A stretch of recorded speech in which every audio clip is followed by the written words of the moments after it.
Hey, left, right out. It's been a little bit. Enjoyed the whole Thanksgiving break. Of course, I got sick over that as well, but it was nice. Here's what I noticed. I wanted to talk about the Black Friday thing. I didn't read any real news this whole little span, but what I did do is go Black Friday, and I had to get tires anyway on my truck, so I went and I just observed some places that normally are absolutely crazy. I can see the Taco Bell in the background. I'm in the Taco Bell parking lot right now. I just decided to pull over and do this video. But anyway, I went there. I went to Walmart. That's one, you never get your tires done at Walmart, but I did this time just for the convenience, and it was good bargain. Anyway, went there, was looking. There was not as many people as usual. Usually there's a lot of people. There's the typical sales that you see, like TVs and whatnot that are there. They weren't being rushed out the door like normal. And there was really good bargains on some. I mean, for me anyway, I was like, whoa, 55-inch TV for $200 or whatever, 60-inch something, under 300. It was pretty interesting. I saw a few of those TVs being walked out, but for the most part, there was no raid on a bunch of product like there has been in years past. Or that's how always Black Friday's always been. Just line out the doors, people waiting, people get in there and get all the doorbuster type things. I didn't see any of that at all. There was people, but it was like a normal, it would be like on a Sunday where people are all out shopping after church for groceries, whatever. Walk around, there was no real urgency. People are just casually going through, just normally. Go to another store they have Black Friday stuff like a Lowe's or Home Depot type thing. Same deal, not very much going on. Just like a normal day, a normal weekend day, right? So then I go finally, okay, just to end this. Then I go finally and I look on CNBC, and their headline is that they broke records online sales, whatever, 9 billion or something like that. I don't even know the exact number. I just remember seeing there's some kind of record. Well, unless that record totally sucked up all of the demand from a normal Black Friday, then we're in a predicament. We're not being told the whole story. I'll just tell you that, because Black Friday to me was a total bomb. In general, I think you're seeing pressure now on a lot of people. And here's the other thing. So even if the online thing was good, which it probably was, when you just compare it to other online sales. But usually Black Friday, especially in the modern era, you're coupling online sales with the physical location sales. And now if you lose the physical side of it and you just have online, and online's not taking up the difference, then you have some issues.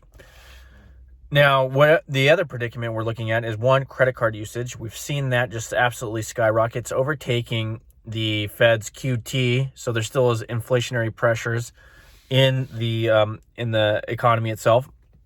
The other thing is the use of pay now, or was it pay later? It's pretty much a credit card in a sense, because they're charging 30% interest.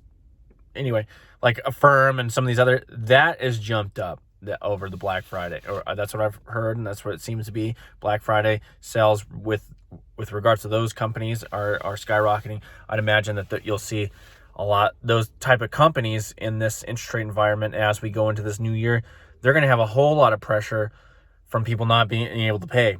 And here's the other thing too. It's funny because that same CNBC article around there, if you looked at there's other articles popping up about people that are not buying these electronic deals, that are not buying the Christmas presents because their primary necessity is not that. They need food, water, and things to get around in, to get to work. So most of their discretionary income is going to that now, and that accounts for a lot of purchases, a lot of credit card debt, a lot of, I guess, pay now or pay later or whatever type things. And as opposed to more discretionary things in the past where we started getting a lot of gifts and whatnot. It doesn't look like a good Christmas season, I'll just put it that way, on that side of things. But we need that kind of recessionary pressure, even though we're living in some false reality. I don't know what the market's still doing up at this level and you have the 10-year pretty much flat or even almost inverted with the Fed funds rate at this point. I think we're almost at, was it 3.25% to 4%? I saw the 10-year at 3.67. Tell me how that works. I don't understand it. It makes no damn sense whatsoever. Even if you are playing the fact that they'll go cutting. But here's the thing. Why would the Fed cut even if, let's say CPI just dropped to 2%, right? Why would the Fed cut? They've achieved their goal, and if it's stabilized right there, wouldn't they raise? Because, supposedly we have this strong economy. Wouldn't they slightly raise or at least stabilize the interest rates? I mean, we've done that in the past. Just look in the past when you didn't even have the CPI data coming in this hot, but they tried to normalize interest rates, because that used to be a term, normalize interest rate. There is a market rate for the price of money, and they're like a monkey in the dark throwing darts at the board. They have no idea, so they're constantly manipulating this thing, but they're not going to cut all the way back to zero unless we have some kind of crisis. So, I mean, I hope I'm wrong on my I know I'm not wrong on the macroeconomic fundamentals and principles, but if we can just dance this knife for eternity, that'd be awesome, because keep interest rates even at 4%. I like having money in the bank, making some money, instead of losing constantly. I like seeing, hey, look, I made some interest on my savings account that used to be a thing, and now it's back. So I would like it to be able to dance the knife's edge and not crash everything. But in the same regard, what they end up doing is they end up slowly grinding the lower class or lower socioeconomic class of people into oblivion. And we're seeing that. We've seen that over the number of decades. It's just one of those things, man. It's kind of depressing, but I hope they make it. I'm just saying that the fundamentals and principles in history prove them wrong. But if they can do it, and we can keep interest rates up, and like I said, why would they cut interest rates if the mission is accomplished? If they accomplish it, why wouldn't they just keep it right there or dance around this area? And I hope they make it, because I don't mind making a little money if they can stabilize prices, keep interest rates semi-normal, bring some reality in some of these other markets. It'd be nice. It would be nice, but I doubt it. Like I said, it just doesn't look like it's going to happen. You see some liquidity we're seeing, despite what everybody's saying that everything's great. We look at the crypto market. Like I said, that's a canary in the coal mine. We've seen that. We haven't even seen the ramifications of this FTX bankruptcy, and the things that we're seeing within it are very disturbing, but we haven't seen the ramifications. We haven't felt them. I guess we can see them, and some of that stuff's coming to light a little bit more each day as we get a little more situational awareness about it, and how systemic it could be, and also the corruption. It's going into all different levels of society, especially the political structure, but also this, the war in Ukraine, how that's tied together. It's pretty interesting stuff, but we haven't seen, or we haven't felt the ramifications of what has happened in the crypto market in relation to other sectors of the economy. And I think we had a 1-2 punch with that and the real estate market, which people, you get a couple articles here, but nobody is talking about the devastation in the real estate market. And yes, we haven't seen that big bankruptcy yet, but it's coming. It's coming. Somebody's hurting. Somebody's going to be hurt. But to be totally honest, I've called that crash for a while, but I still see people out here wanting to buy homes. So, they're out there. Some people are just worried about being able to come up with, they look at cash flow, I guess monthly cash flow. So the people I see there still want to buy homes are completely oblivious. There's a whole, if you haven't noticed, there's a whole class. We're going to get into a whole nother topic here, but there's a whole class of people that are working. They're freaking morons in general.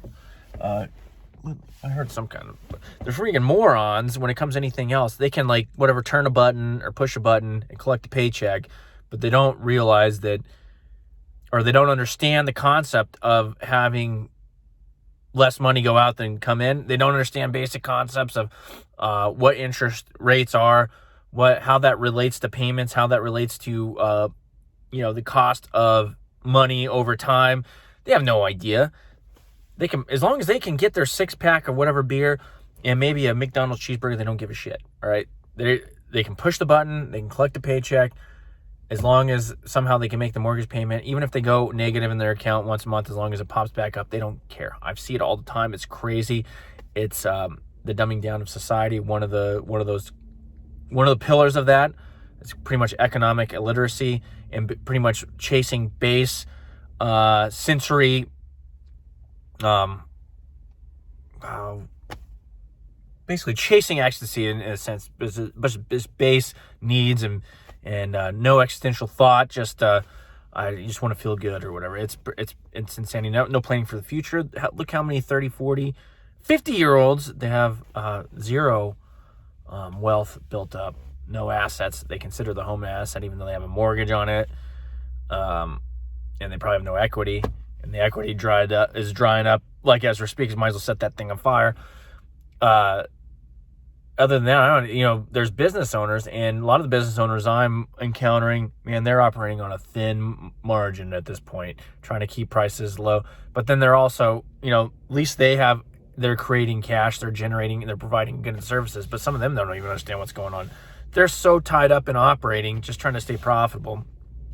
It's hard for them to keep abreast of what's going on in the macro level.